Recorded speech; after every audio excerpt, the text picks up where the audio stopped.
And there's one thing you have to get through your mind and keep it. Nothing that ever came from the European mind was meant to do anything but facilitate European domination of the world. Everything, every idea, every so-called religion was meant to dominate and to control. You were the ones with the illusions. Why is it that you are so naive? You let people redress something that you invented, sell it back to you, and enslave you through it.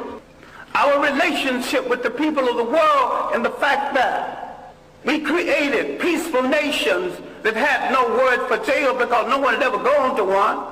No word for old people's home because no one ever threw them away, grandma and grandpa. No word for orphanages.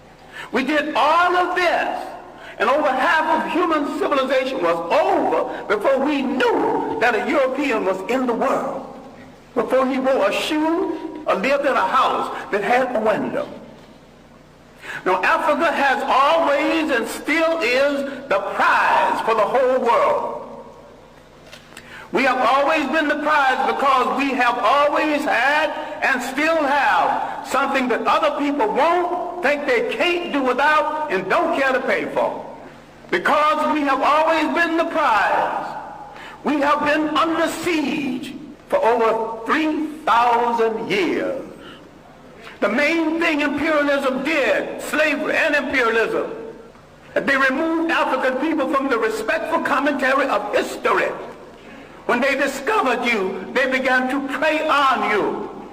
And what we have to understand now, in the period of superior brainwashing, is there is no European answer for African problems. Either Africans find a solution to African problems, or there is no solution, and if you don't find a solution soon, you go back into slavery.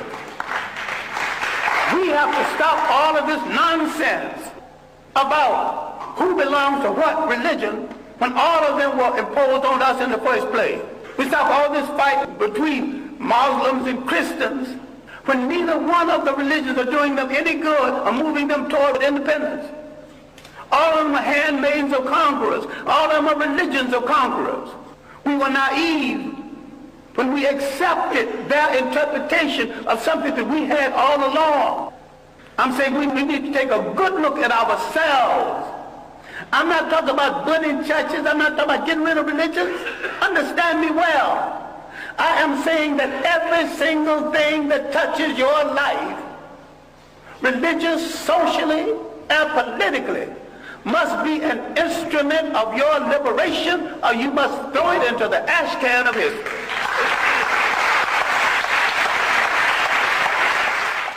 We've been the victims of propaganda.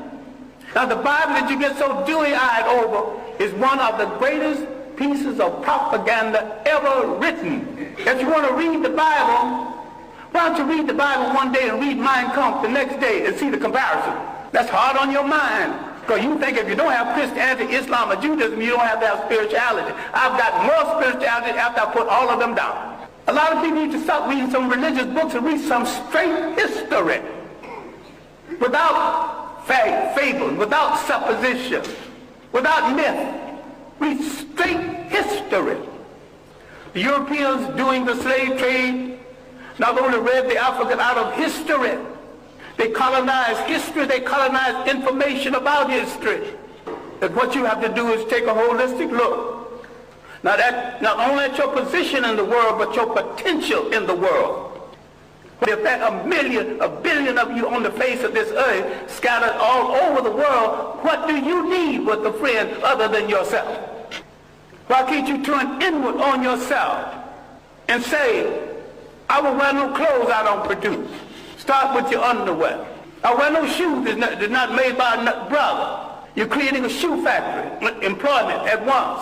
Start buying aeroplanes, break them down and study them, and later on make aeroplanes. What this whole thing is about is the restoration of confidence. It has been the role of these handmaidens of colonialism to destroy your confidence in yourself. We produced the first human society that said you can't be a king unless you got a queen. You can't be a god unless you got a goddess. We got confused with someone else's ideas, someone else's concept and definition of us. What we have to understand is that faith has not spared us for an idle reason. What is there in us that made us strong enough to take this heavy blow? 500 years of slavery, one way or the other. Slavery, neo-colonialism. What made us strong enough to survive? What is faith saved us to do? And inasmuch as we gave the world its first humanity, faith has saved us to give the world its last humanity. What we have to do is to believe it, to believe that we are worthy of it, and to believe that we are capable of it. What black studies should be about, what black religion should be about, is the restoration of the confidence. And the restoration of the confidence is we must rule the state again. Then, in coordination with other African people throughout the world, we will give the world a new lease on life. We must answer the call of the great African-American poet, Margaret Walker, who said, "Let the dirges end, let a new peace begin.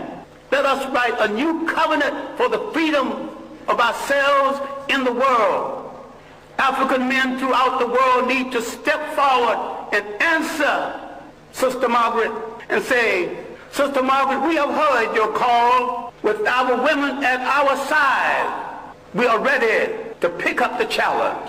We are ready to start a revolution that will change the world. We won't get ready tomorrow because tomorrow's things are left to tomorrow. We will start our revolution right now, and we will start it with ourselves." Thank you.